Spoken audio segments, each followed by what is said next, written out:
अब आपको सुनाएंगे जैसा कल प्रसंग था, और वेद जिसकी गवाही देते हैं कि वो परमात्मा अच्छी आत्माओं को, श्रेष्ठ आत्माओं को, दृढ़ भक्तों को आकर मिलते हैं। और दृढ़ भक्त वो होते हैं जो एक बार ज्ञान समझ लें, फिर सारा विश्व एक तरफ और वो भगत एक तरफ, वो मान्य नहीं करता किसी की। जैसे प्रहलाद के मन में समझ में आ गई, ठीक मेरा पिताजी तो नींद में बोला है, नो कह मैं भगवान हूँ मेरी पूजा करो, यू तो नींद में शनिपात के मरीज की तरह बांटा है। उसको पक्का ज्ञान हो गया था कि भगवान की पूजा से ही लाभ होगा, तो उसने सैकड़ों यातनाएं दी अपने पुत्र को, लेकिन प्रहलाद टस से मस नहीं हुआ। और पुण्यात्माओं यही सती थी अब हुई, ये क्रोथा कांड हुआ। इसका कारण यही था कि नकली संतों, ऋषि, आचार्यों की दुकानें बंद होने के कागार पर आ गई। उनको ये डर था कि कहीं जनता को पता ना लग जाए सच्चाई का, और तुम्हें थूकें धक्कारें। अगर तुम इसे आचार्य थे, तुमने कह का भी नहीं पता कहाँ के गुरु थे। उन्होंने राजा और प्रजा को भ्रमित करके कितना जुल्म ढा दिया, कितनी झूठ बोल दी, कितनी बकवाद कह दी कि वहां ऐसा होता है, ऐसा होता है। लेकिन आप जी प्रहलाद के रोल पर थे। आपने उस समाज और उस झूठे आचार्यों की और इस झूठे मीडिया की कतई नहीं सुनी। आप टस से मस नहीं हो सके, आपने प्रहलाद वाला रोल किया है। नहीं इतनी बुंडी सुनकर घर के भी दूर भाग जाए जो हमारे बारे में अफवाहें फैलाई।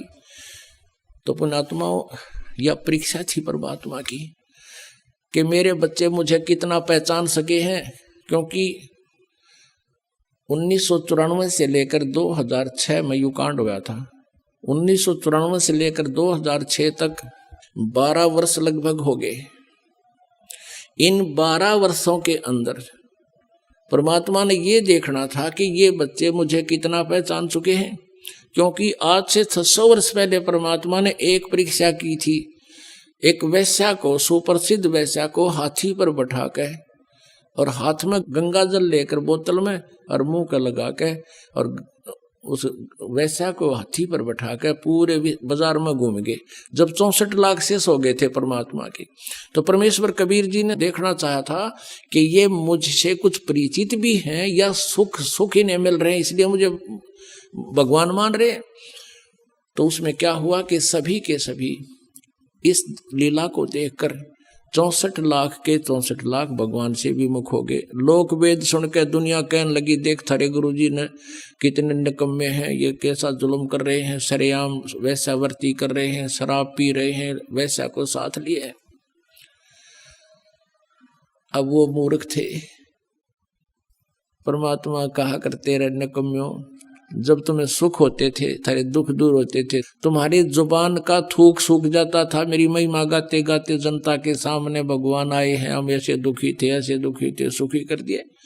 और आज मैं इतना गंदा हो गया कि शराब भी पीऊं और वैश्यावर्ती भी करूं, तुम्हारी इतनी बुद्धि भी काम नहीं करी, जाओ पड़ो बाढ़ में। यही देखना चाहते परमात्मा। तो पुण्यात्माओं, आज उससे भी बुरे आरोप हम पर लगाए, लेकिन मेरे बच्चा एक भी टस से मस नहीं हुआ, क्योंकि ये परिचित हो चुके थे भगवान से। तो इस शिक्षा का हमें ये लाभ हुआ है कि हम भगवान को पहचान रहे हैं। यह परीक्षा थी, और अब देखना ये विस्तार कितनी स्पीड से विश्व में जाएगा।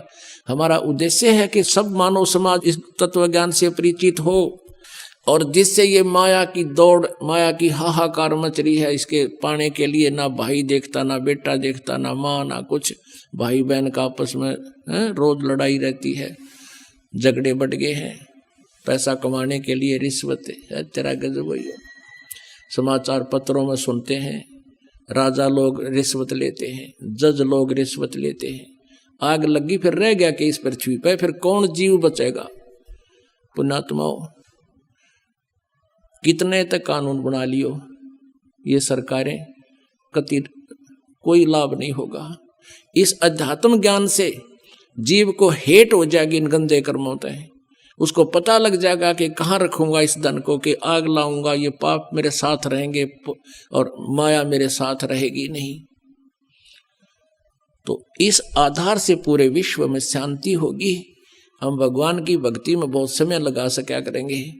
अब तो दिन रात माया जोड़न की तगड़मबाजी फार्मूले याद रखें हम कैसे धन जुड़े, और धन वही मिलना जितना भाग्य में, उससे अधिक मिल नहीं सकता।